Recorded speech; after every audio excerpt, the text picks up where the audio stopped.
as you know that today's topic of discussion is that various modes of reproduction, right? Which are the different type of modes which is used by different organism for reproduction. First of all, we have to discuss about the main modes of reproduction. The main modes of reproduction is, there are two main modes of reproduction.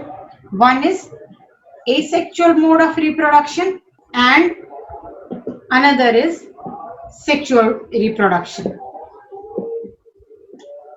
Now, what is the basic difference between the two? What is the basic difference between the two modes of reproduction? Let me discuss it with you.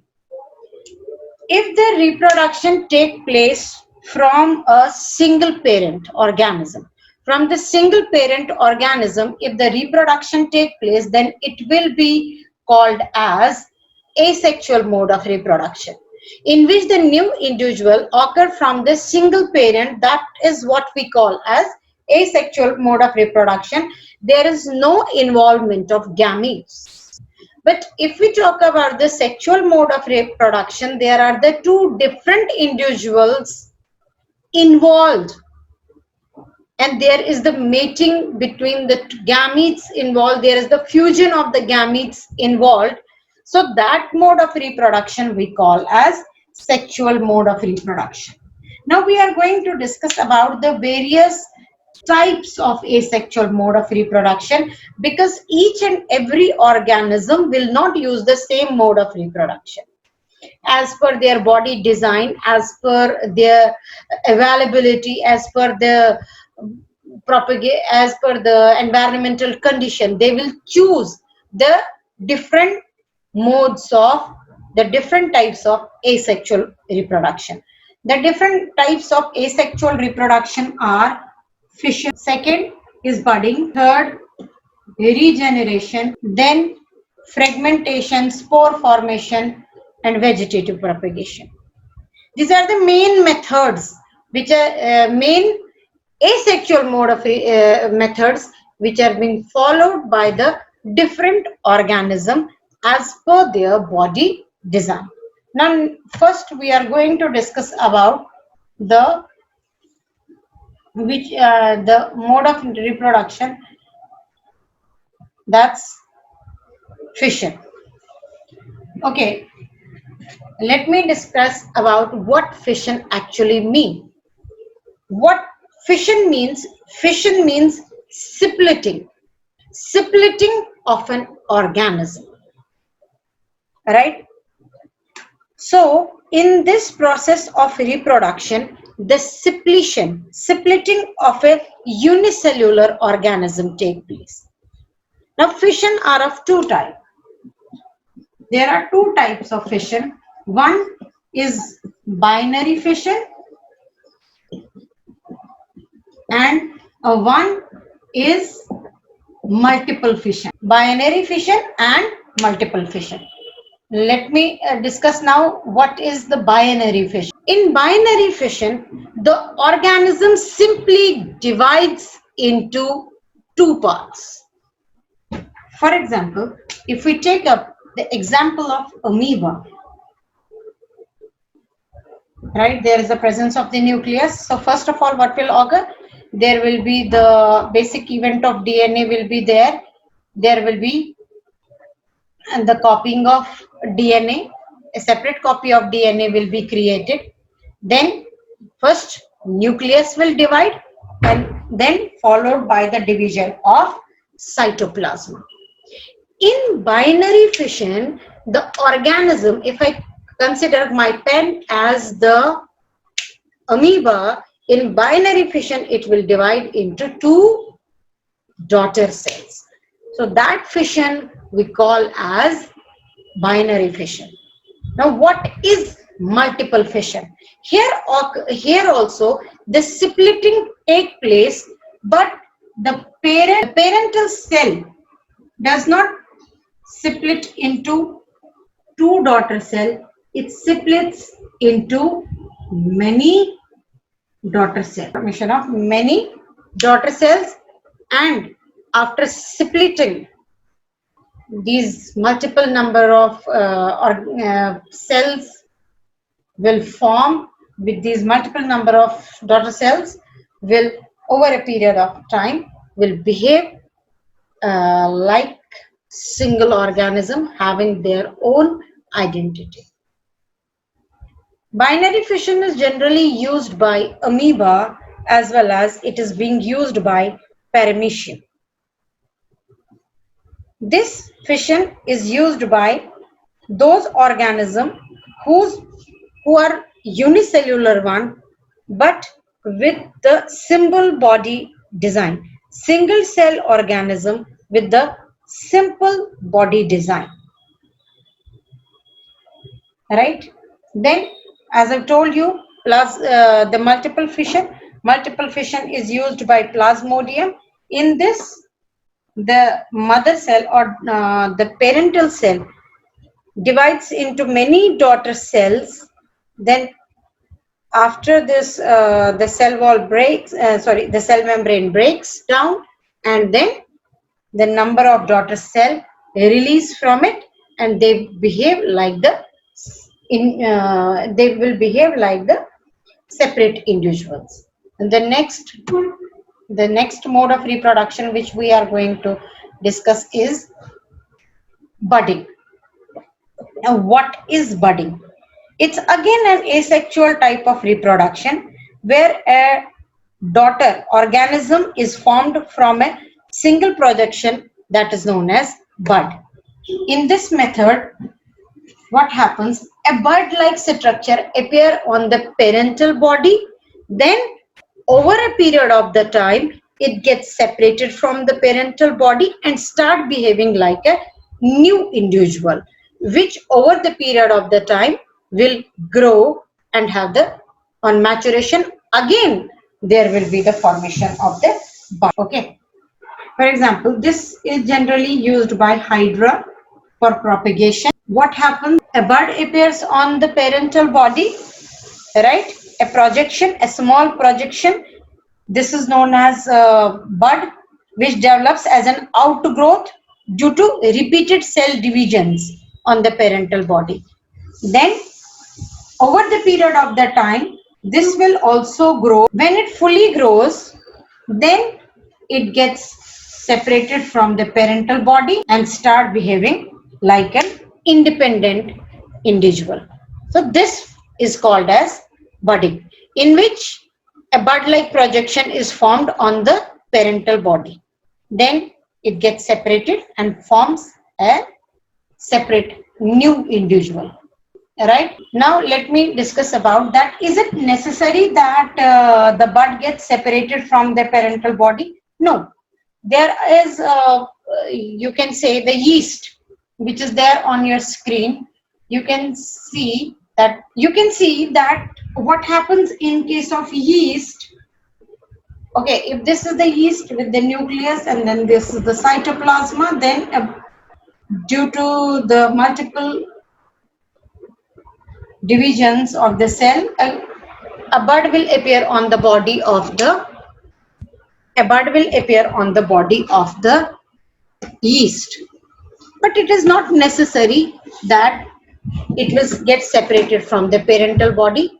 Over the period of the time, this will also develop into a new individual. The nucleus will enlarge, divide it into two daughter nuclei. One daughter nuclei goes into the bud and another remains in the parental body. Gradually, the bud becomes almost the size as that of the parental cell. Right? So again, a new individual can arise from the parental. So it is not necessary that the bud gets separated from the parental body, but yes, in case of Hydra, it needs to be separated out from the body. The next we are going to discuss about is regeneration. The third type of asexual mode of reproduction is regeneration. All multicellular organisms are not, I have told you that regeneration is used by the multicellular organism. But which type of multicellular organism? Which have a quite which don't have that much complex body design, but yes, it has a little bit of tissue formation as well as formation of the primitive organ. For primitive tissue formation in a simple tissue formation as well as primitive organ formation. This method of regeneration is used by multicellular organism, but those multicellular organism which have primitive tissue formation as well as primitive organ formation. What happens? Let me explain it in case with the help of planaria. This is generally what we see in case of planaria. There is the primitive eyes. Although organ eye is there, but it is very primitive. It is just able to detect the light. It is not able to differentiate how much is the distance. It is not able to differentiate between the color. But yes, there are some organ formation which is just used to detect the I was discussing about that regeneration. It's being used by those organisms which has primitive tissue formation as well as primitive organ formation. Their organs may not be well developed, but yes, there is some kind of organ formation. What happens in case of regeneration? Once the planaria attains the maturity, on maturation it will break down. It breaks down into simpler parts, many parts. On the maturation, it will divide into many parts.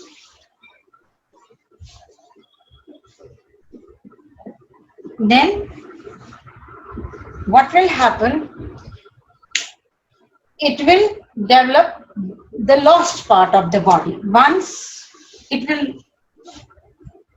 over the period of the time, once the organism cut or break down into the smaller pieces, then these pieces will grow that part of the body which is being lost. For example, if I talk about this tail, it will not grow the tail. What will grow? The middle part of the body will grow as well as the head-like structure will go from the tail. Then there is this mid part. The mid part will grow in the form of head-like structure as well as the tail. Then the lost part will grow. It's not this. It will develop the mid part as well as the tail because there is only head-like structure. So such kind of method of reproduction we know as regeneration. Regeneration is carried out by specialized cell which has the ability to make large number of cells. So this method is generally used by planaria, but if the conditions are not conducive for the budding, then hydra and starfish can also use it. Next method which we are going to discuss, fragmentation. What happens in case of fragmentation? Fragmentation is generally used by those organisms who are just simply it is also used by multicellular organism, but who are very simple. There is no real tissue formation, there is no real organ formation. Right? I can explain fragmentation with the help of an organism that we call as Spirogara. Here the Spirogara on maturity divides into many fragments, and then these fragments will develop into new individual. On maturation, the Spirogara will divide into many pieces, smaller pieces, and then these pieces will mature. But it is also a multicellular organism. Then what is the difference The multicellular here, although it's a multicellular organism, but there is no tissue formation, there is no organ formation. It is simple multicellular organism, right, which on maturation breaks up into many fragments, and then these fragments can give rise to many, you can say, many new individuals. Next, which we are going to discuss is spore formation. Let me discuss about now the another method of asexual mode of reproduction, which we know as spore formation. This is also being used by multicellular organism in which a blob-like structure is present on a thread-like structure, which is called as mycelium. You can see what is there on your screen. This is what we know as spore formation. Let me explain the spore formation with the help of Rhizopus, that is a fungi. But before we discuss that what is spore formation, we have to understand what spores are. Spores are usually present in this blob-like structure which is there on your screen, that is called as spongium. Now what are spores? A spore is a single or several celled reproductive structure that detaches from the parent and then give rise directly or indirectly to a new individual after attaching itself to a particular place where it finds the conducive condition to propagate. Let me tell you, once the spore attaches itself to a surface where it finds the conducive condition. Now what is the conducive condition? The conducive condition is moist and hot climate. Not hot, moist and moderate. What is there generally during the rainy season? Moderate climate. Because you know that rainy season there is lot of moisture present in the air, as well as there is a moderate climate. We don't have the temperature, don't goes up to 40-45 degrees Celsius, but it somehow varies between 30, and that's why you can see that lot of spore formation take place during this season. Right? What happens once the spore land on a particular surface, for example, where it finds the abundance of nutrition like bread, or you can say chapati, or a moment I will like to remove this child who is joining. Is there anyone who is the Rishabh? I was asking about, yeah. Once it lands on this surface of the bread, or where it finds the abundance of nutrition plus there is moist and moderate type of climate, so that it can grow. It grows, there is the thread-like structure which grow that we call as hyphae, and the longest structure which we call as mycelium. At end of the mycelium there develops a blob-like structure which is known as spongium. Within the spongium there lies multiple number of spores. These spores are capable of forming the new individual. Once the spore breaks up, once the spongium breaks up, the spore gets separated in multiple direction, and thus through the air it can travel from one place to another place. Then wherever it finds the conducive condition, the condition where it is full of nutrition, so it can use that particular surface. Alright? So the spore formation is a type of asexual reproduction where living cells or spores have the ability to germinate and give rise to the new colony of daughter cells. Generally this type of method is used by bacteria, algae, fungi and moss-like structure. Okay, next which we are going to discuss is vegetative propagation. But before I discuss the vegetative propagation, let me ask you some questions. That